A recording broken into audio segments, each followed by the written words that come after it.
ځکه چې د یو چا د مرګ نیټه په یو ځای کې پوره سي نو الله تعالی د هغه دپاره یو سبب برابر کړي. لکه تر دې پورې ابن ابي شیبه یوه واقعه رانقل کړې ده چې دا واقعه تفسیر مدارک تر دې آیات لاندې هم ذکر کړی ده. هغه آیات دا دی وما تدري نفس بأي ارض تموت. تر دې آیات لاندې دا واقعه ذکر کړی ده. واقعه دا ده وایي ملک الموت به د حضرت سلیمان علیه السلام مجلس ته راتلی.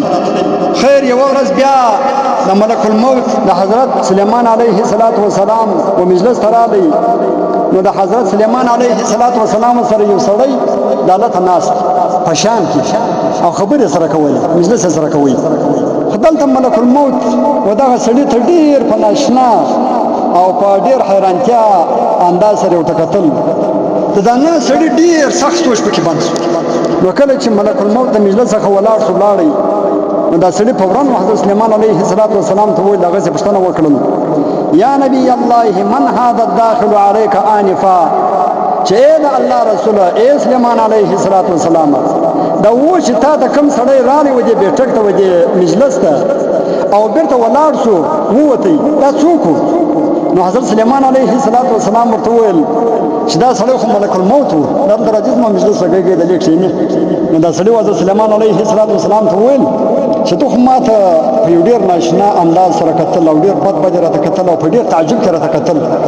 نو زه ډېر بېرېږم داسې نه یي چې زما روح قبض کړي، دا خو ملک الموت دی، دا خو اسرائیل علیه السلام زما روح قبض نه کړي. یا زه ډېر بېرېږم نو ته دا یو خدمت وکړه چې هوا ته دا حکم وکړه چې اوس فلحاله ما د هند هغه آخري اطراف ته ورسوي.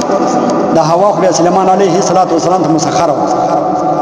سلیمان علیه السلام هم په دا هوا باندې ګرځېدی، دا به د تخت ارزګۍ په هوا کې وي. نو دا سړي ورته وویل چې ته هوا ته دا حکم وکړه چې ای هوا دا سړی د هند هغه آخري اطراف ته ورسوه چې زه د اسرائیل علیه السلام سره ورک شم، دلته په دې چې مړ کېږم. بیا ما وویل اسرائیل اسلام نه سره پیدا کوو. نو د سلیمان اسلام خو ننډوال و. نو حضرت سلیمان علیه السلام هم هوا ته حکم وکړي. هوا راله بس د په لږ وخت کې د حالت د هند اطراف کې ورسوي، هغه جزایرو کې ورسوي. خیر خو یو څو ورځې بعد بیا اسرائیل علیه السلام د حضرت سلیمان علیه السلام مجلس حاضر شو، بیا رالی.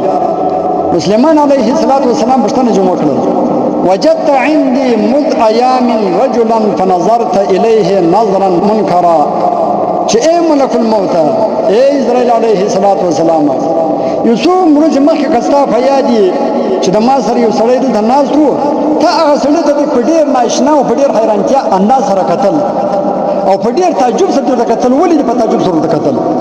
نور واقعا نور ته کوي. نو ملک الموت په جواب کې ورته وویل كنت أعجب منه أمرت بقبض روحه في ذلك اليوم بجزائر الهند وهو عندك بالشام، چې ای د الله رسوله ما چې دته بد کتل هغه په دې وجه سره ما بد ورته کتل چې ما ډېر تعجب کوي چې ما ته خو د الله تعالی د طرفه د دا سړي د روح قبض کولو په باره کې دا حکم سوی دی چې د روح د هند په هغه آخري اطرافو کې ان ته د روح قبض کا، حالانکه دی دلته په شام کې د تا سره په مجلس کې ناست. نو ځکه چې ما وده ته ډېر په تعجب سره کتل، الله تعالی ما ته کوم ځای حکم کړی د روح د قبض کېدو او دی ناست چیرې دی. اوس دا شام او هند بیا بیخي ډېر سره لیرې دي چې دا اوس دا سړی باید ځان څنګه رسېدل 3 منټه پاتې دی. اسرائیل اسلام په ټوله دنیا دی وایي که کښېنسترخان چې هغه یو پلیټ و ګیلاس و ډوډۍ و دا شیان پرته دي د لاسو رسېږي. دا ټوله دنیا اسرائیل اسلام ته دغه رقم لکه د یوه انسان چې کښېنسترخان پروت.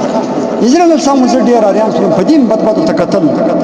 البته خو زه چې کله هم وهغه محکوم به زه ته ورسېدم چې الله تعالی کوم حکم ما ته کړی دی چې په دا ځای کې دا سړي څخه روح واخله، هغه ځای کې چې زه ورسېدم نو دی بیا هلته زما د مخه راغلی، د هلته بیا ناست خو هوا دستي ورسوي.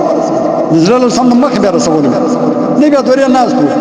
نو بیا په هغه ځای کې د ده څخه په هغه ټیم باندې روح قبض کړي هلته مړ.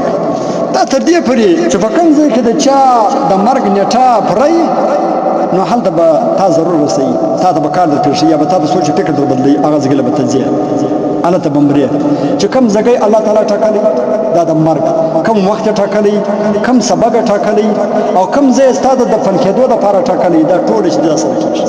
دا ګور د انسان نه دی چې کومه نطفې څخه دی پیدا کېږي د مور په نس کې د دې مور په نس کې ملایکه د هغه ځای کې خاوره راوړي چې په کوم ځای کې دی دفن کېږي د هغه قبر خاوره راوړي هغه په دا نطفه کې ورسره ګډه د هغه ځای کې چې په کوم ځای کې دی پټېږي دا د ده په نطفه کې ګډه سوی ته بیا ځان بچاوئ چې ما په کراچۍ کې مه پټوم ما په کاډۍ کې پټ ما په فلانکي ځای کې مه پټوم فلانکي ځای کې مه پټ د چا چا د قبر نس معلوم بس هغه بیا هغه ځای قبر چا چا بیا دغه د وصیت موافق ولاړ چا بیا څه رقمي چا څه رقمي په دا چیز دي دا هلته الله تعالی د هغه ځای کې خاوره د ده په دې چې د نطفې څه دی پیدا سوی دی د کومو اوبو څه پیدا سوی دی په هغه اوبو کې خاوره ورسره ګډه کړې ده په هغه ځای کې به دی چې دی ضرور به هلته پټېږي